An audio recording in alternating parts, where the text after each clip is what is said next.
ശബരിമലയിൽ നടന്ന ആഗോള അയ്യപ്പ സംഘവുമായി ബന്ധപ്പെട്ട് PMA സ്ഥല മാധ്യമങ്ങൾ കടന്നതിലേക്ക് പാർട്ടിയും അംഗീകരിക്കുന്നു എന്നുള്ളതാണ്. അല്ലെങ്കിൽ മുഖ്യമന്ത്രിയുടെ നിർദ്ദേശപ്രകാരം അദ്ദേഹത്തിൻ്റെ ആഗ്രഹപ്രകാരം ശ്രീ വെള്ളാപ്പള്ളി ഇതൊക്കെ നടത്തി കൊടുക്കുകയാണ് എന്നാണ് ഞങ്ങൾ പറഞ്ഞാൽ അതിനാർക്കും കുറ്റപ്പെടുത്താൻ കഴിയില്ല. കാരണം വെള്ളാപ്പള്ളി ഇതൊക്കെ പറയുന്ന സ്റ്റേജിൽ ഉത്തരവാദിത്തപ്പെട്ട മുഖ്യമന്ത്രിയും മറ്റു മന്ത്രിമാരും ഉണ്ട്.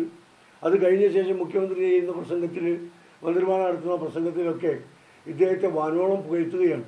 ശ്രീ ഗുരുജിയെ കേരളവും എല്ലാ മതവിഭാഗങ്ങളും ബഹുമാനിക്കുകയും ആദരിക്കുകയൊക്കെ ചെയ്യുന്ന ഉന്നതരായ മത നേതാക്കളുമായി ഇദ്ദേഹത്തെ വർഗീയത പ്രചരിപ്പിക്കാനും ജനങ്ങൾക്കിടയിൽ ഭിന്നിപ്പുണ്ടാക്കാനും വിദ്വേഷ പ്രചരണം നടത്തുകയും ചെയ്യുന്ന ഒരു വ്യക്തിയെ ഇവരുമായാണ് തുലന ചെയ്യുന്നത് ബഹുമാനപ്പെട്ട മുഖ്യമന്ത്രി.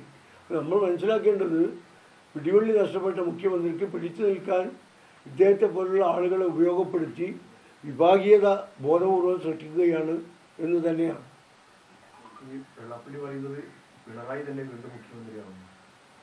അതെ, ഒരാൾക്ക് മാത്രമാണ് വോട്ട് എങ്കിൽ പിണറായി മുഖ്യമന്ത്രിയാവും. കേരളത്തിലെ ജനങ്ങൾക്ക് മുഴുവൻ വോട്ടുണ്ടെങ്കിൽ ഒരിക്കലും മുഖ്യമന്ത്രി അധികാരത്തിലെത്തില്ല. ഈ പിണറായി വിജയൻ കേരളത്തിലെ മുഖ്യമന്ത്രിയോ ഭരണത്തിലോ എത്തുകയില്ല. വേറെ എവിടെയാ പോവുക എന്നുള്ളത് ഭരണം വന്നതിന് ശേഷം അന്വേഷണമൊക്കെ നടത്തുമ്പോൾ വ്യക്തമാവും. ഈ മതേതര കാഴ്ചപ്പാട് ഉയർത്തിപ്പിടിക്കുന്ന സർക്കാർ ഇങ്ങനെ മതം അല്ലെങ്കിൽ സമുദായം തിരിച്ച് ഇങ്ങനെ സംഗമം നടത്തുമ്പോൾ അതിനെതിരെ ഒരു ക്യാമ്പയിൻ UDF-ഉം ഏറ്റെടുക്കുന്നുണ്ടാവും. അതിനെതിരെ ഒരു ക്യാമ്പയിൻ്റെ ആവശ്യമില്ല എന്നല്ല ഇന്നലത്തെ യോഗം തെളിയിച്ചത്. ജനങ്ങൾ സ്വയം ബോധവൽക്കരാണ്, ജനങ്ങൾ സ്വയം ബോധ്യമായിട്ടുണ്ട് എന്നതല്ലേ. അയ്യപ്പ ഭക്തർക്ക്, ഹൈന്ദവ മതവിശ്വാസികൾക്ക് അത് ബോധ്യമായി എന്നതല്ലേ ഇന്നലത്തെ ഒഴിഞ്ഞ കസേരകൾ വ്യക്തമാക്കുന്നത്. പിന്നെ ഞങ്ങളെന്തിന് ബോധവൽക്കരണം നടക്കണം? കേരളത്തിലെ ജനങ്ങൾ ബോധവാന്മാരാണ് അതിനെക്കുറിച്ച് എന്നതാണ് നമുക്ക് വ്യക്തമായത്.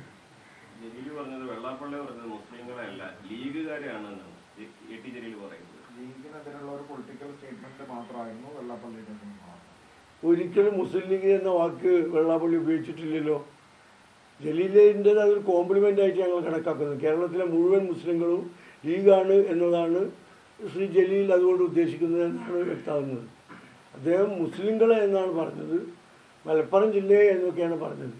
അപ്പോൾ അതിലുള്ള ആളുകൾ മുഴുവൻ ലീഗുകാരാണ് എന്നാണ് ജലീൽ ഉദ്ദേശിക്കുന്നതെങ്കിൽ ഞങ്ങൾക്ക് അദ്ദേഹത്തോട് നന്ദിയുണ്ട്.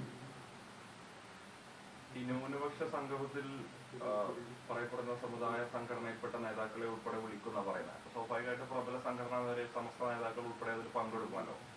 അതിൽ ലീഗിന്റെ ഒരു നിലപാടെന്താ? ആ സംഘടനാ നേതാക്കളൊക്കെ അല്ല, അത് ഒരു സാങ്കല്പിക ചോദ്യമല്ലേ. ഈ സമ്മേളനത്തിൻ്റെ പരാജയത്തെ തുടർന്ന് ഇനി ഗവൺമെൻറ്റായി തയ്യാറാവുമോ? ഇപ്പോൾ മുഖ്യമന്ത്രി ഇതുപോലുള്ള യോഗങ്ങൾ പലതും വിളിച്ച് ഇതുപോലുള്ള അല്ലെങ്കിലും പല നേതാക്കന്മാരുടെയും സംഘടനയുമായി യോഗം നടത്തുകയും സംഭാഷണം നടത്തുകയും ഒക്കെ ചെയ്തിട്ടുണ്ട്. അതിൽ ലീഗിനൊരു പങ്കുമില്ലല്ലോ. ലീഗ് ഇതിൽ ഭാഗമാക്കുമല്ല. വിളിച്ചാൽ പോകുന്ന നേതാക്കന്മാർ എല്ലായിടത്തും ഉണ്ടാവും. ഇപ്പോൾ വെള്ളാപ്പള്ളി പോയില്ലേ, അതുപോലെ പോകുന്ന ആളുകൾ ചിലപ്പോൾ ഉണ്ടാവും. അതിലൊന്നും മുസ്ലിം ലീഗിന് പങ്കില്ല. കേരളത്തിലെ ജനങ്ങളും അത് നേതാക്കന്മാർ പോയതുകൊണ്ട് ജനങ്ങൾ പോവുകയില്ല എന്നത് ഒരുപാട് തെളിവുകൾ നിരത്തി ഞങ്ങൾക്ക് സ്ഥാപിക്കാൻ കഴിയും. നിങ്ങൾക്കും അറിയും.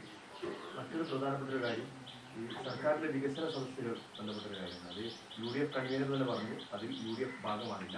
പക്ഷെ മലപ്പുറത്ത് ലീഗ് ഒരു സർക്കുലർ എത്തി അതിൽ ഭാഗമാകണം എന്നുള്ളത്. എന്താണ് ആ ഒരു പിന്നീട് തിരിച്ചു നൽകിയെങ്കിലും എന്താണ് അങ്ങനെ ഒരു ഇത് വന്നത്? അല്ല, അങ്ങനെയല്ല ഉദ്ദേശിച്ചത്. ആ സർക്കുലർ UDF-ന്റെ തീരുമാനത്തോടൊപ്പം മുസ്ലിം ലീഗുണ്ട്. UDF-ൽ നിന്ന് മാറി നിന്നിട്ടോ അതിന് വിരുദ്ധമായ ഒരു തീരുമാനം ഒരു കാര്യത്തിലും മുസ്ലിം ലീഗിനില്ല.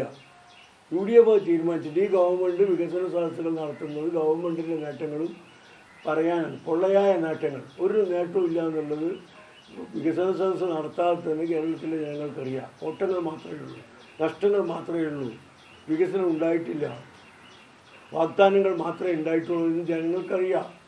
ഞങ്ങൾ വികസന സദസ്സ് നടത്തുന്നത് അതായത് UDF ഭരിക്കുന്ന തദ്ദേശ സ്ഥാപനങ്ങളിൽ ആ തദ്ദേശ സ്ഥാപനങ്ങൾ നടത്തിയ വികസനങ്ങൾ ജനങ്ങളെ ബോധ്യപ്പെടുത്താൻ ഞങ്ങളുടേതായ സദസ്സുകൾ നടത്തും, ജനങ്ങളുമായി ബന്ധപ്പെടും എന്നാണ് കേരളത്തിൽ മലപ്പുറം ജില്ലയിൽ മുസ്ലിം ലീഗും കോൺഗ്രസും അടങ്ങുന്ന UDF തീരുമാനിച്ചത്. ഗവൺമെൻറ്റിൻ്റെ പരിപാടിയുമായി സഹകരിക്കാനല്ല, സ്വന്തമായി അതായത് ഞങ്ങൾ UDF ഭരിക്കുന്ന തദ്ദേശ സ്ഥാപനങ്ങളിൽ നടത്തിയ അയ്യപ്പ സംഗമം കേരളത്തിലെ ജനങ്ങളെ വിഡ്ഢിയാക്കുന്ന ഏർപ്പാടെന്ന് PMA സലാം പറയുന്നു. സർക്കാർ ഇറങ്ങിപ്പോകുന്ന സമയത്ത് കളിച്ചൊരു നാടകമാണ്.